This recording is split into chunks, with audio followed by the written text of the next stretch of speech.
ஆசிரியர்களின் நியாயமான கோரிக்கைகள் அனைத்தும் பரிசீலிக்கப்பட்டு தமிழக முதல்வரின் அனுமதி பெற்று சாத்தியமான அனைத்து கோரிக்கைகளும் நிறைவேற்றப்படும் என்று பள்ளிக்கல்வித்துறை அமைச்சர் ராஜ்மோகன் தெரிவித்துள்ளார்.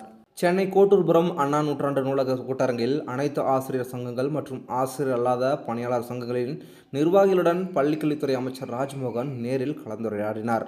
அன்றைய தினம் டெட் மற்றும் நியமன தேர்வில் தேர்ச்சி பெற்ற ஆசிரியர் சங்கங்களும் இதில் கலந்து கொண்டன.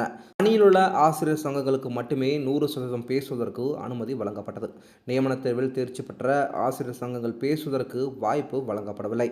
நியமன தேர்வில் தேர்ச்சி பெற்ற ஆசிரியர்களின் கோரிக்கையை மதிப்பிற்குரிய திரு மணி தமிழ்நாடு துவக்கப்பள்ளி ஆசிரியர்கள் சங்கத்தின் பொதுச் செயலாளர் பள்ளிக்கல்வித்துறை அமைச்சரிடம் கூறினார்.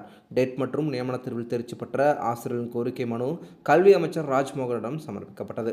தமிழ்நாடு ஆசிரியர் கூட்டணியின் அகில இந்திய செயலாளர் திரு அண்ணாமலை அவர்கள் டெட் மற்றும் நியமன தேர்வில் தேர்ச்சி பெற்ற ஆசிரியர்களின் கோரிக்கையை இணை கோரிக்கையாக ஏற்று அமைச்சரிடம் வழங்கினார். 100 சங்கங்களுக்கு மேல் கலந்து கொண்ட நிலையில் சுமார் 50 சங்கங்களுக்கு மட்டும் பேச வாய்ப்பு வழங்கப்பட்டது. பின்பு நேரமின்மை காரணமாக முடித்துக் கொள்ளப்பட்டது.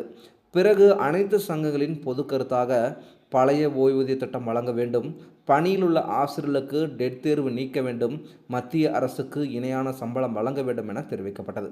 ஒரு அமைப்பு கூட ஆசிரியர் காலிப்பணியிடம் குறித்து பேசவில்லை.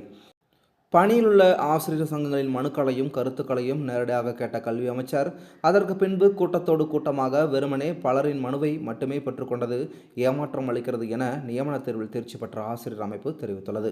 இறுதியாக பேசிய அமைச்சர் தமிழக முதல்வரின் அனுமதி பெற்று ஆசிரியர்கள் என்னென்ன கோரிக்கைகள் நிறைவேற்ற முடியுமோ அவற்றையெல்லாம் நிறைவேற்ற முழு முயற்சி எடுப்பேன் என உறுதியளித்தார். இதுபோன்று மேலும் முக்கியமான செய்திகளை தெரிஞ்சுக்கணும் அப்படின்னா நம்ம சேனலை சப்ஸ்கிரைப் பண்ணிட்டு தொடர்ந்து நம்ம சேனல் இணைந்திருங்க. மீண்டும் அடுத்த வீடியோவில் சந்திக்கலாம். நன்றி.